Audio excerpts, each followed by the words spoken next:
বিধানসভা ভোটের আগে উত্তরে গেরুয়া ভাঙন অব্যাহত। আলিপুরদুয়ারে বিজেপি থেকে তৃণমূলে যোগ 15টি পরিবারের জেলায় জেলায় দলবদলের হিড়িক দেখা যাচ্ছে উত্তরবঙ্গে। বিধানসভার আগে উত্তরে গেরুয়া ভাঙন অব্যাহত।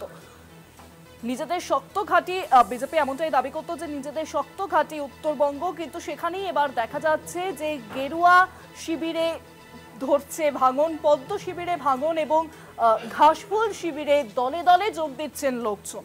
জেলায় জেলায় দলবদলের হিড়িকের ছবি কিন্তু স্পষ্ট দেখা যাচ্ছে।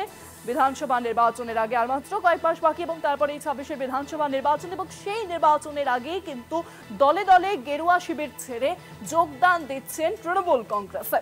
আলিপুরদুয়ারে বিজেপি থেকে তৃণমূলে যোগ একাধিক মানুষের। আর বিস্তারিত জানবো, ফোন লাইনের সঙ্গে রয়েছেন প্রতিনিধি অজয় শাহ। অজয়, ঠিক কি কারণে গেরুয়া শিবির ছেড়ে ঘাসফুল শিবিরে যোগদান করছেন মানুষজন? কোন ইস্যুকে সামনে রেখে কি বক্তব্য তাদের? দেখো, বছর ঘুরতেই কিন্তু বিধানসভা নির্বাচন, আর তার পূর্বে দেখা যাচ্ছে বিভিন্ন রাজনৈতিক দলে কিন্তু দল বদলের ঝিলিক শুরু হয়েছে। ইতিমধ্যে দেখা গেল আলিপুরদুয়ার জেলাতে বিজেপি শিবিরে ভাঙন অব্যাহত চলছে।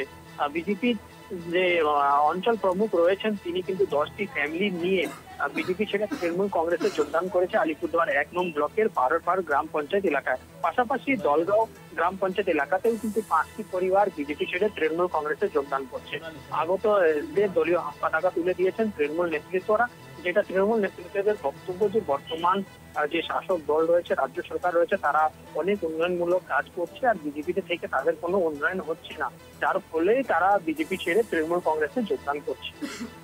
অনেক ধন্যবাদ অজয়, ফোন লাইনের সঙ্গে ছিলেন প্রতিনিধি অজয় শাহ। এবার একাধিক মানুষ যোগদান করলেন বিজেপি ছেড়ে ঘাসফুল শিবিরে।